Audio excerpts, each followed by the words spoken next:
21년도 해외 주식 거래 대금 1위 키움증권이 미국 주식이 처음이라면 누구나 $40 드려요. 지금 바로 국내외 통합 MTS 영웅문의 스샵을 다운받아 $40 받아가세요. 해외 주식은 원금 손실 발생 가능하며 그 결과는 투자자에게 귀속되오니 유의하세요. 네, 월스트리트 모닝 브리핑 함께하고 있는 시각 6시 40분 지나고 있습니다. 자, 오늘 비가 내리는 날에는 그리고 혹은 눈이 내리는 날에는 출근길을 평소보다 조금 더 서둘려야지 안전하게 회사에 도착하실 수 있으니까요. 여러분 오늘 조금만 더 서둘러 주시고요. 심층 인터뷰 바로 이어가도록 하죠. 연세대학교 국제학대학원의 이남우 교수 함께합니다. 교수님 어서 오세요. 네, 안녕하세요. 네, 비가 시원하게 내립니다. 날씨는 진짜 많이 풀렸습니다. 그러게요. 제가 세차한 지가 좀 됐는데 네. 오늘 차가 아주 세차를 자동 깨끗하게 세차. 했습니다.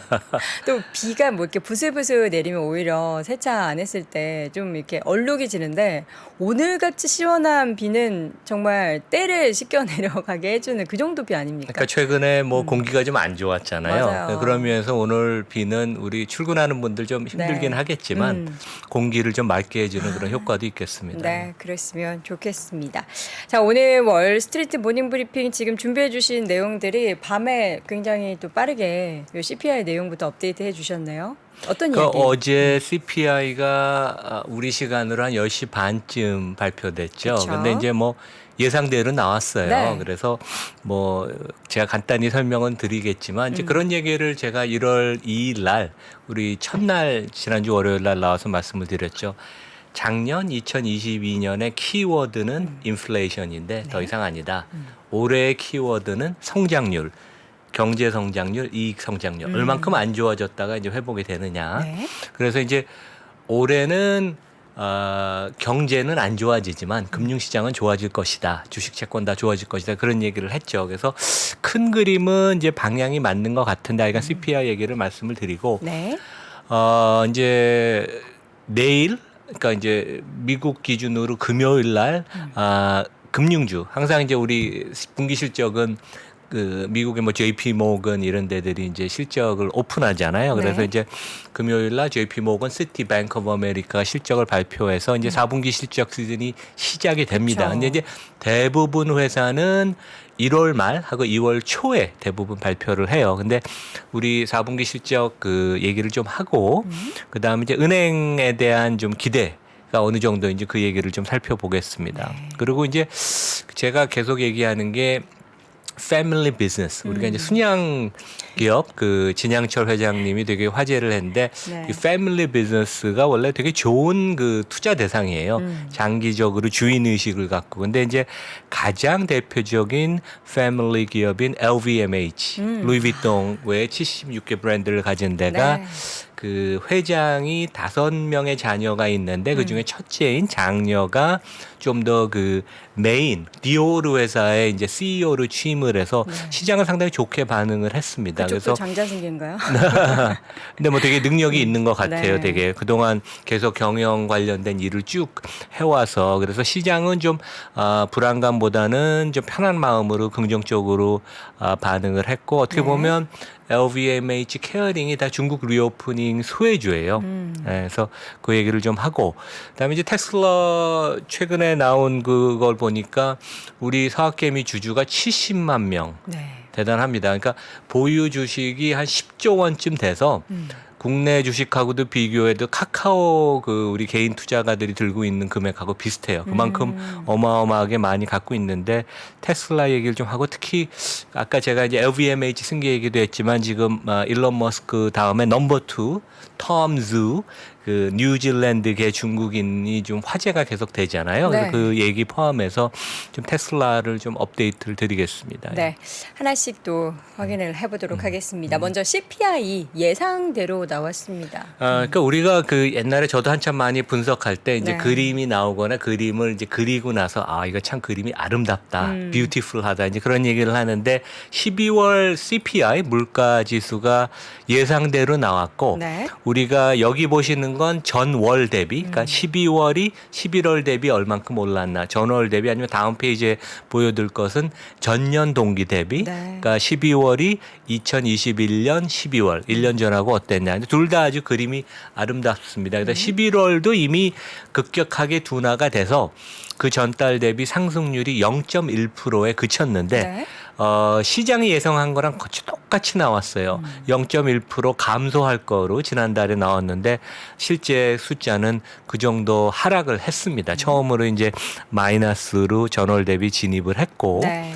다음 페이지가 이제 우리가 이제 많이 보는 전월 대비. 그래서 이 물가니까 이제 증가율이 떨어지는 게 좋겠죠. 어느 그쵸. 정도 수준까지. 그러니까 뭐 연준이 목표하는 2%까지 떨어지면 좋은데 제가 아까 뷰티풀하다는 얘기를 한 것은 이 물가 상승률이 6개월 연속 지금 둔화되는 모습. 네. 그래서 2021년 1월 1년 전과 비교해서도 실제 이제 물가 수준이 증가율이 낮아지는 모습을 보이고 다만 이 근원 물가라고 하죠. 우리가 이제 변동성이 높은 에너지나 음식료 값을 제외한 것도 둔화가 됐지만 5.7%그 둔화되는 폭은 좀 낮다. 그래서 크게 보면 에너지 값이 되게 많이 떨어졌어요. 그리고 이제 자동차 값, 뭐 내구재 다양한 제품 값이 다 떨어져서 제품의 가격은 하락하지만 서비스 부분이 여전히 물가가 좀 세고 우리가 이제 기대하는 부분이 쉘터 인덱스, 네. 거주비, 주거비는 아직까지 떨어지고 있지 않다. 주거비는 0.8%. 근데 이제 제가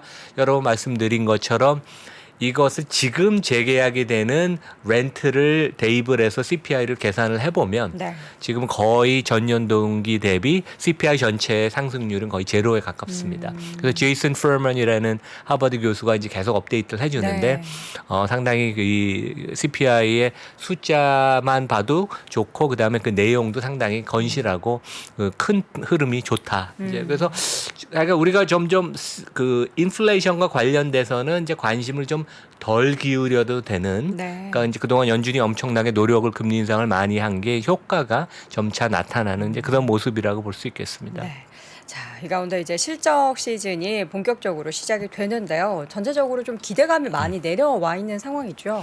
그러니까 지금 여기 보시는 것은 이제 미국 500대 기업, S&P 500대 기업의 분기별 1년 전 전년 동기 대비 이익 증가율인데 왜냐하면 이제 계절성, 시즈널리티가 있어서 네. 전년 동기를 보는데 첫 두 개 작년 1분기, 2분기만 해도 뭐 전년 동기 대비 이익 증가가 11% 되게 많이 했어요. 근데 네. 이게 급격하게 둔화가 되면서 3분기에는 증가율이 3%에 그쳤고 지금 이제 4분기는 애널리스트 최근에 이제 많이 하향 조정을 했습니다. 네. 그러니까 우리가 보통 항복한다 그러죠, 애널리스트가. 근데 그건 어떻게 보면 이제 주가는 또 그거에 대해 긍정적인 반응을 하는데 왜냐면 주가가 이미 선반영을 하니까. 네. 근데 실제 그 작년 4분기 실적이 한 플랫, 그러니까 이제 성장률이 없을 걸로 예상을 하고 시장은 이걸 많이 봅니다. 에너지, 그러니까 오일이랑 가스 회사를 제외한 그 전체 시장의 기업이익 성장률을 보는데 그것은 5% 감소로 지금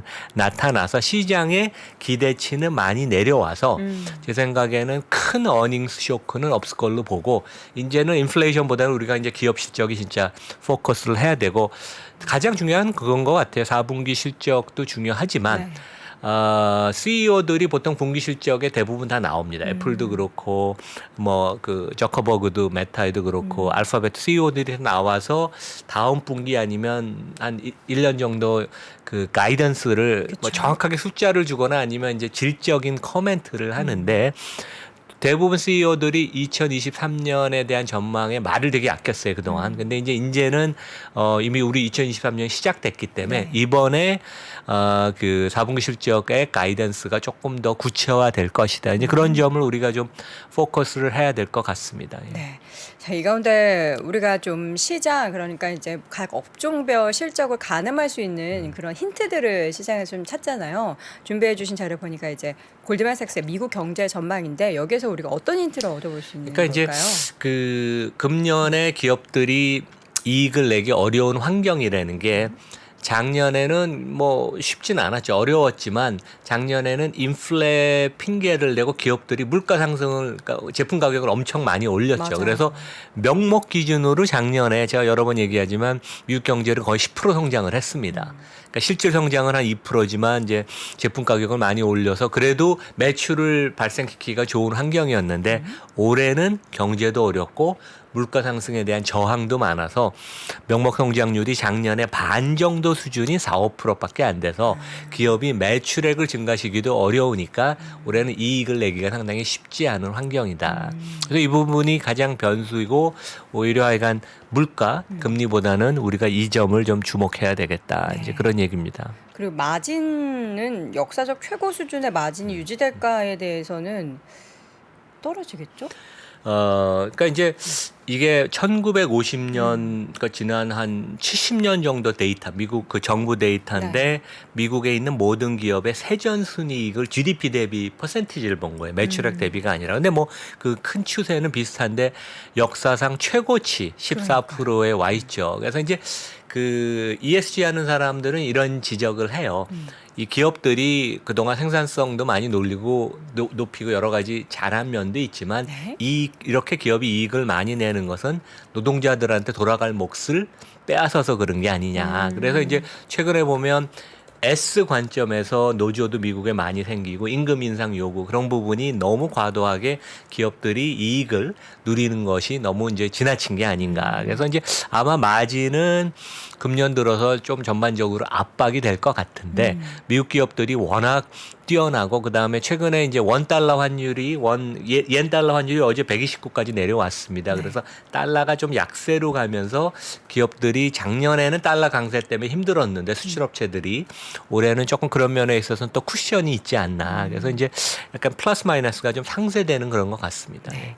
자, 이 가운데 이제 본격적인 실적 발표 이제 금융주부터 항상 시작이 되는데 4분기 은행업종 금융주들의 실적 예상은 어떻게 좀 해볼 수 있을까요? 그러니까 은행 실적은 우리 그 서학개미 분들이 톱50 보유 종목이 금융주가 없어요. 그래서 이제 우리가 여기 저 3% 미주미에서 뭐 저도 개인적으로 은행주를 하나 정도는 갖고 가면 좋다 얘기를 하는데 그렇게 사랑은 하지 않지만 그래도 실적이 되게 중요한 게 네. 왜냐면 은행은 개인, 기업, 모든 대기업, 소상공인 다 대상으로 장사를 하잖아요. 대출도 주고 신용카드 사용도 하고 그래서 은행들의 실적을 통해서 그다음에 그 은행들의 CEO의 코멘트를 통해서 경기를 가늠할 수 있어요. 그래서 이제 CEO 중에는 JP 모건, 제이미 다이아몬드처럼 경기 침체를 강하게 워닝을 한 사람도 있고 네. 뱅크 오브 아메리카 CEO 브라이언 머니앤처럼 뭐 경기 침체 별로 없을 것 같다. 이제 그 상당히 대비되는 그런 코멘트들이 있었는데 이번에도 4분기 실적 발표, 그러니까 내일 우리 이제 우리 국내 기준으로 이제 토요일 아침에 실적들을 우리가 많이 볼 텐데 그런 코멘트를 좀 눈여겨봐야 될 것 같고 여기 보시다시피 이제 이건 월스트리트 저널이 집계한 건데 미국의 6대 은행들이 4분기 은행 이익은 한 15% 정도 감익을 할 것 같아요. 그래서 최근에 이제 은행이라는 건 기본적으로 금리가 올라가면 그 순이자 수입, net interest margin이 늘어나서 긍정적인 건 있지만 이제 경기 침체를 이유를 대고 은행들이 충당금을 최근에 좀 쌓았어요, 되게. 미국에서는. 그다음에 증권 부분 투자은행은 되게 안 좋았으니까. 그래서 이제 실적 자체도 중요하지만 우리 그 월가의 CEO들의 코멘트를 우리가 눈여겨보자. 그래서 아마 주말에 이제 JP 모건이든 뱅크 오브 아메리카든 시티건 이제 이런 CEO 코멘트를 우리가 언론, 인터넷 통해서 좀 확인을 하면 좋을 것 같습니다. 네, 알겠습니다. 자, 그러면 이제 앞서 말씀해 주셨던 그 LVMH 가족 승계 작업에 대한 이야기를 들어볼게요.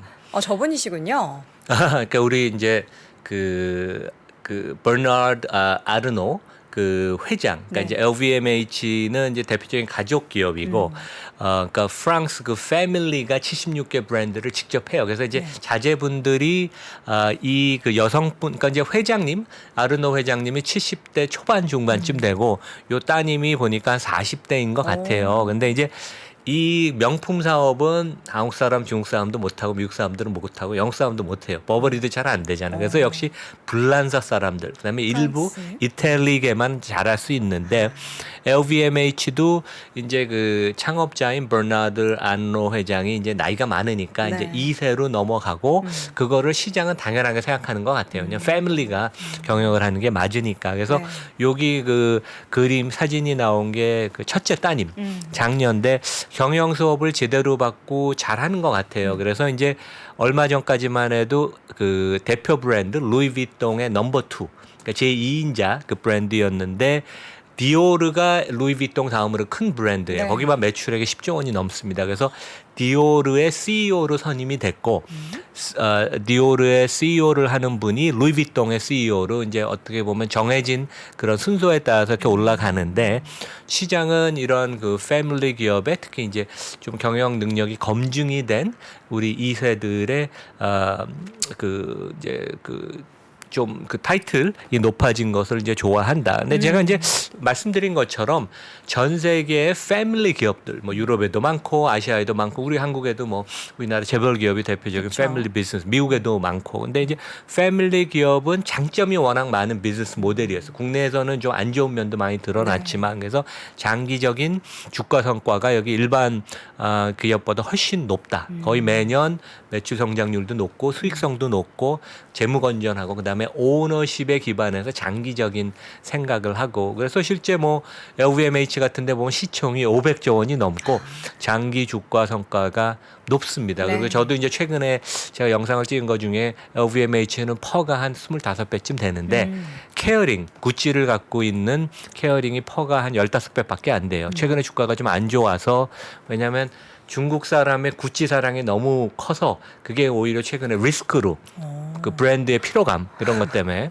근데 이제 네. 최근에 중국이 리오프닝을 하면서 이 두 개 다 명품의 그 대가 이 엠파이어인 두 개 회사가 상당히 우리가 좀 관심을 가진 그러니까 진정한 중국 리오프닝 수혜주라고 할 수 있습니다. 네.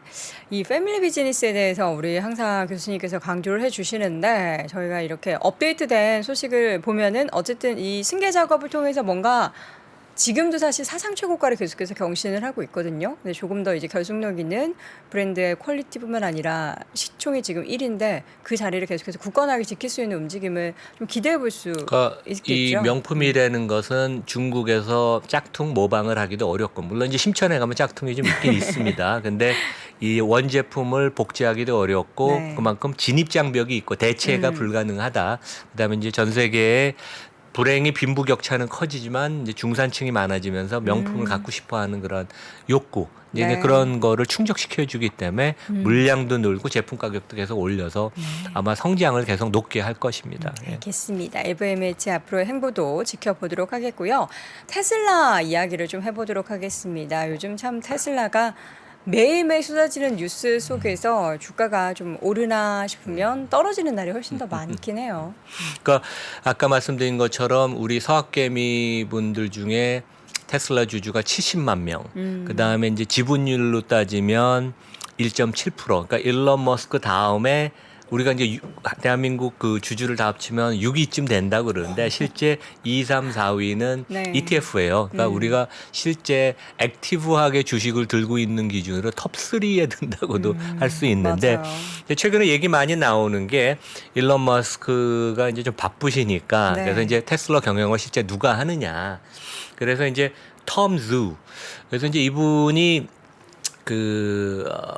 태어나긴 중국에서 태어났는데 뉴질랜드 국적을 갖고 있고 학부는 뉴질랜드에서 나오고 대학원은 그 듀크 미국 대학 거 되게 좋은 데입니다. 거기서 MBA를 하고 그 테슬라 상해 공장의 그 중국 법인장을 네. 하면서 거의 뭐 일론 머스크만큼 워커릭인 것 같아요. 그러니까 야전 침대를 놓고 24시간 근무를 하고 이제 그러한 그 아주 뛰어난 실천력, 그 일에 대한 포커스를 보이면서 이제 아시아 헤드가 되고 최근에는 미국 본사로 불러들여서 미국 전체 오퍼레이션을 총괄하면서 글로벌 세일즈 헤드. 그래서 실질적인 넘버 2다. 그런 타이틀을 공식 회사가 발표는 하진 않았지만 그래서 이제 되게 화제가 되고 그런 면에서 우리가 좀 주목을 할 필요가 좀 있는 것 같습니다. 되게. 네.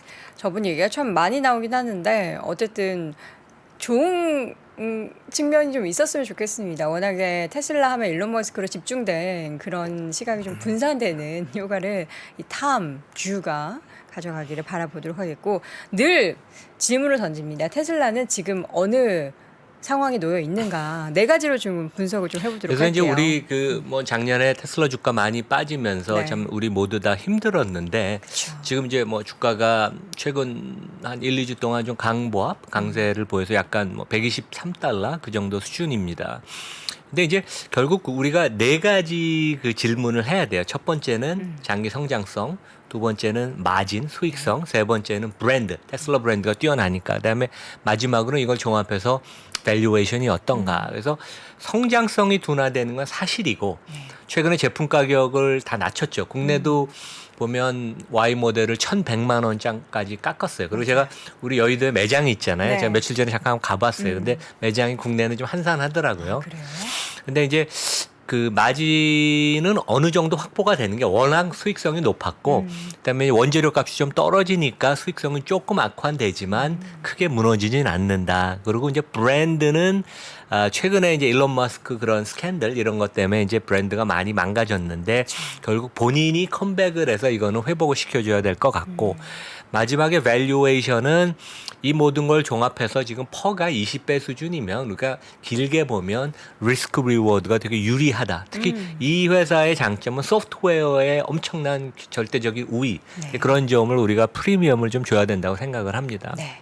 자 그렇다면 이제 하나 좀 뜯어보자면 성장성을 어떻게 좀 전망을 해볼 수 있을까요? 그러니까 제가 주가를 어떻게 봐야 되냐 그래서 좀 길게 본다고 생각을 해서 이제 올해 작년에 매출액 806억 달러 그다음에 이제 평균 131만 대를 팔았는데 6만 1,500달러에 팔았어요. 그러니까 테슬라 작년에 평균 판매 단가죠. 그래서 이제 우리가 보수적으로 앞으로 5년 동안 매년 25%씩 판매량이 성장한다고 가정을 하면 130만 대 작년에 판 게 5년 후 2027년이면 400만 대가 되고 그러면 이제 매출액이 2천억 달러쯤 됩니다. 그러니까 한 250조 원. 그래서 그 당시 이제 그때가 되면 좀 더 그 보급형도 나오고 최근에 가격 인하도 해서 판매 단가가 5만 달러로 좀 보수적으로 낮춰 잡았어요. 그래서 여기 매출액에다가 15% 순이익률을 곱하면 순이익이 한 300억 달러. 그러니까 뭐 한 8조 원쯤 되죠. 그래서 이제 한 20배 정도 곱하면 지금 주가 기준으로 한 190달러, 200달러 정도 나와요. 그래서 뭐 엄청난 폭발적인 주가 상승을 보이진 않겠지만 그 정도면 굉장히 리스크 리워드가 괜찮은 수준이다. 그래서 들고 계신 분은 제 생각에 당연히 들고 계셔야 된다고 생각하고 장기적으로도 한번 우리가 검토할 수 있는 그런 수준이 아닌가 생각을 합니다. 네. 자, 이 가운데 자동차의 항상 업종 밸류에이션을 보면은 테슬라가 말도 안 된다라는 생각이 들긴 합니다. 이익률 같은 경우. 근데 지금 숫자를 보니까 역시 비싼 차가 이익률이 그러니까 이제 좋군요. 그 테슬라에 대해서 아직도 고평가됐다고 이제 비난을 하는 사람들은 네. 뭐 현대차, 폭스바겐, 도요타 뭐 이런 데들이 이제 퍼가 5배에서 10배. 근데 이제 원래 경기에 영향을 많이 받는 전통 자동차 업체들은 수익성도 낮고 마진이 뭐 평균 뭐 좋은 사이클 안 좋은 사이클 하면 한 5%밖에 안 돼요. 그래서 이제 퍼가 워낙 낮은데 자동차 회사에서도 명품 럭셔리에 포함이 되는 페라리는 이제 미국에 상장돼 있는데 퍼가 34배, 40배 넘은 적도 있습니다. 근데 폴쉐가 작년 하반기에 그 독일에 상장됐죠. 여기도 퍼가 19배. 그래서 테슬라는 브랜드 가치도 좀 뛰어나고 우리가 소프트 회사의 장점, 그러니까 회사의 탄생, 출생, 배경, 그 다음에 이제 성장성이 틀리기 때문에 한 20배 정도 퍼를 주는 것은 크게 무리가 아니다. 그런 프리미엄은 저는 유지가 계속 된다고 생각을 합니다. 그러니까 자동차 회사는 두 개의 리그가 좀 따로 있는 거죠. 명품 브랜드, 고성장하는 브랜드, 티어 1하고 그다음에 일반 범용 자동차를 생각하는 일반 자동차들 퍼. 두 가지 리그가 틀리다. 그렇게 얘기를 하겠습니다. 네, 늘 지적해주고 계시는 테슬라의 5대 리스크 순위에서 일론 머스크 순위가 기존의 아래에서도 1위로 올라왔어요. 그러니까 이제 제가 거의 뭐 2년 내내 네. 테슬라 얘기를 하면서도 우리 리스크를 항상 얘기하자. 그래서 우리가 이제 지금 가격이면 뭐 상당히 매력적이라 생각을 하지만 네. 그래도 이런 리스크, 일론 머스크의 키만 리스크, 그다음에 개인 투자가 비중이 큰 거, 중국 리스크, 핵심 인력이 이탈이 종종 있는 거, 그다음에 이제 애플이 결국 자동차를 할 텐데 구글도 최근에 보면 인포매틱스나 이런 쪽에 계속 여러 분야 진입. 오늘도 나온 게 폴시가 이제 구글하고 손을 잡는다. 뭐 이제 이런 것들 그래서 이제 이 플랫폼 기업들, 소프트웨어 기업들이 계속 진입을 하는 그런 리스크들이 있어서 그러니까 이런 걸 우리가 좀 알고 투자를 하면 장기 투자를 해도 조금 마음이 편하다. 이제 그런 말씀을 다시 드리겠습니다. 지금 보면 그 테슬라의 주요 엔지니어들, 그러니까 훌륭한 그 똑똑하신 분들이 폭스바겐 쪽으로 인력이 대거 이탈되고 있다라는 얘기도 나오고 있어요. 그러니까 이제 뭐 그 미국 실리콘밸리 회사는 이거는 자동차 회사보다는 이제 실리콘밸리 회사, 네. IT 회사로 우리가 봐야 되는데 고위임원일수록 보상의 상당 부분을 주식으로 받는데 주가가 많이 떨어지면 이제 그런 항상 이탈의 움직임이 테슬라뿐만 아니라 뭐 메타에도 있었고 뭐 다른 그 IT 기업들의 상당히 우리가 목격이 됐습니다. 예, 예. 자, 이 가운데 저희가 이제 어제 이나무의 좋은 주식 연구소 지금 쭉 여러분들이 컨텐츠를 항상 확인하고 계시겠지만 최근에 이 이야기가 참 많이 나오는 것 같아요. 금융주 상승의 그 배경에는 이런 뭔가 거버넌스 이슈를 계속해서 좀 압박하고 있는 행동주의 펀드의 개입이 있다. 뭐 이런 얘기가 나오던데 맞습니까? 그러니까 제가 내일 아침에 그 이제 영상을 뭐 이미 다 찍어서 이제 네. 오늘 편집 제작을 할 텐데 그 제목이 그거예요. 외국인 주식의 순매수 이제 시작이다. 강하게 시작이다? 이제 된다. 그래서 이제 우리 시장에 되게 좋을 건데 크게 보면 매크로한 이슈가 있고 국내 이슈도 있어요. 국내 이슈는 첫 번째 우리 이창환 대표가 지금 열심히 하고 있는 은행주 캠페인이 주주 제한 가기 전에도 7대 은행들이 다 받아들일 것 같아요. 네. 그러니까 우리나라 제 생각에 한 5년 자본시장 여의도 역사상 가장 큰 이벤트인데 이게 성공을 한다면 어마어마한 변화입니다. 외국인들이 요즘 은행주를 많이 사는 이유가 다 있거든요. 그래서 이제 제가 외국 투자가들 잘 아니까 이것은 성공할 것이다. 이게 큰 변화고 그다음에 이제 반도체 사이클이 뭐 금년에 바닥을 치면 이미 삼성전자 주가는 작년 9월에 바닥을 친 것 같고 이제 마지막으로 이제 외국인들이 그 한국 주식을 보는 입장이 그래요. 그래서 이제 달러 기준으로 우리가 이제 한국 주식의 퍼포먼스를 봐야 되는데 2021년에 10% 빠졌고 작년에 31% 빠져서 2년 사이에 40% 이상 빠져서 네.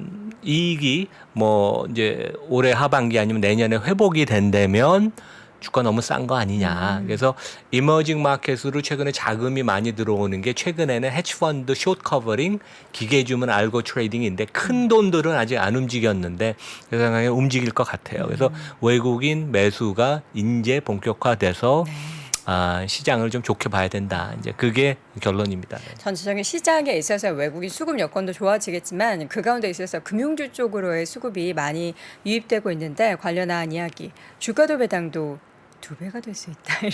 제가 봤을 때는 이 제목은 교수님의 결이 아니긴 하지만 어쨌든 왜 금융주가 또 최근에 오르는지도 영상을 통해서 힌트 얻어보실 수 있으니까요. 이나무의 좋은 주식 연구소 유튜브 채널 확인해 주시기 바랍니다. 자, 이렇게 해서 오늘도 심층 인터뷰 연세대학교 국제학대학원의 이나무 교수 함께했습니다. 교수님 고맙습니다. 네, 감사합니다.